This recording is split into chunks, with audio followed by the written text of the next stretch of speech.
se trabaja mucho con constelaciones familiares temas de salud, de enfermedad. Eh, La hipótesis es de que nuestro cuerpo pertenece al alma o pertenece a este campo de resonancias, a este campo de influencias, de historia, de hechos que están ahí atrás y que a veces algunos han sido integrados, otros no.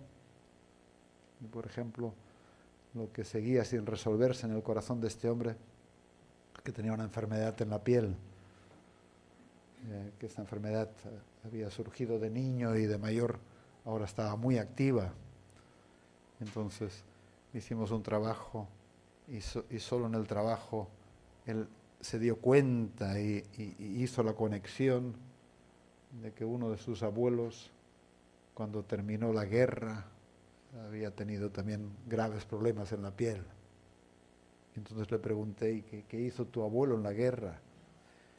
Y él dijo, no es muy claro lo que hizo. ¿Pero qué rango tenía tu abuelo? ¿Qué hacía? Dice, parece ser que era general. No es lo mismo ser un soldadito que ser un general. Y un general que estuvo en la guerra civil, pues es muy habitual que le tomó tomar decisiones y que esas decisiones tuvieron consecuencias. Y en un destino de guerra donde la violencia impera, hay muchos vínculos que se establecen porque unos mueren y otros viven. Y el asesino o el perpetrador, el que toma órdenes de que otros tienen que ser exterminados o eliminados, queda atado a las víctimas y las víctimas quedan vinculadas a los perpetradores y hay toda una red de conexiones.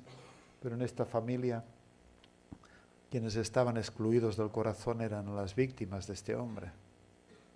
Y solo cuando las víctimas fueron incluidas, y esto es un pellizco no solo en el corazón de este hombre a través de la enfermedad, sino un pellizco en el corazón del sistema, porque le tocó un destino muy fuerte a este abuelo, pero solo cuando las víctimas en la constelación fueron honradas, reconocidas, miradas, el representante de la enfermedad se calmaba, se retiraba. Es como si hubiera una mente común o un corazón común también en el sistema que hace que nada pueda ser excluido. Es decir, hay una pretensión en lo humano de que nuestra voluntad y nuestros deseos personales podrían prevalecer frente a lo que la vida genera y es. Pero esto es una pretensión falaz.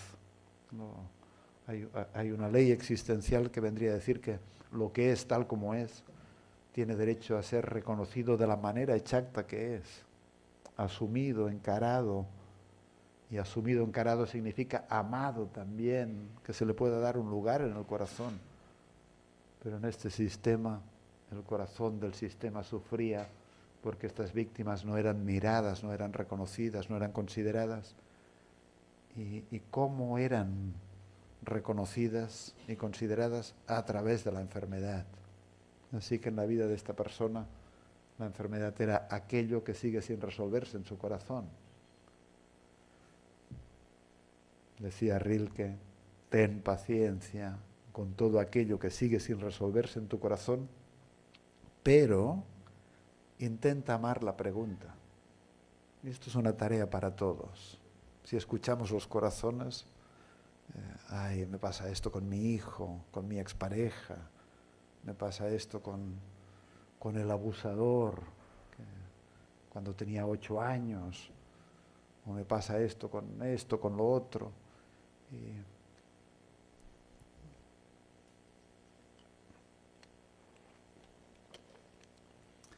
Pero también hay otra cosa importante que hay que saber, que es que tener problemas no... Primero que es muy fácil, y las personas somos muy creativas a la hora de tener problemas. Y es muy fácil porque para tener un problema basta con oponerse a algo. Es decir, todo problema es una lucha entre el yo personal y la realidad. Y uno se opone a la realidad. Y entonces tiene un problema. Así que es muy fácil.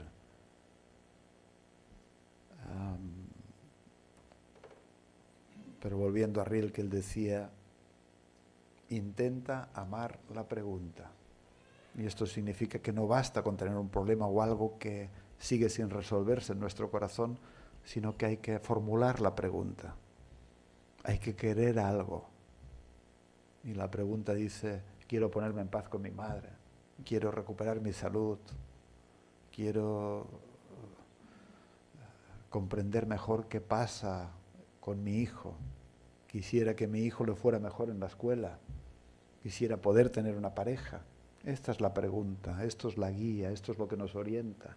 No, pero iba a decir que los Dakota, los indios americanos, tenían una técnica que creo que es muy buena.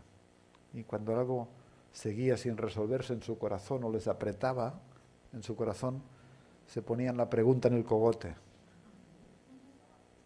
Porque Rilke decía, intenta amar la pregunta como si fuera una habitación cerrada o una lengua escrita en un idioma extranjero. Por eso es una pregunta, porque no vemos, porque no comprendemos. Y los Dakotas se ponían la pregunta en el cogote y preguntan, ¿me caso con María o me caso con Josefa? ¿Hago esto o hago lo otro? Invocaban, por supuesto, a los ancestros. Los ancestros siempre han sido fuentes de dones y de bendiciones. Pero entonces con la pregunta en el cogote, todo se convierte en respuesta o en potencial respuesta. Entonces vuela un pájaro, se mueve una rama, una mirada, una palabra, algo que está ocurriendo, se convierte en respuesta. Y esto es un poquito lo que sucede en un taller también de constelaciones familiares, de que uno enfoca en algo que seriamente quiere encarar en su corazón porque sigue sin resolverse y lanza una pregunta. Y luego una constelación o la constelación de los demás o el proceso muchas veces se convierte en respuesta y con suerte luego el trabajo sigue, pero uno experimenta que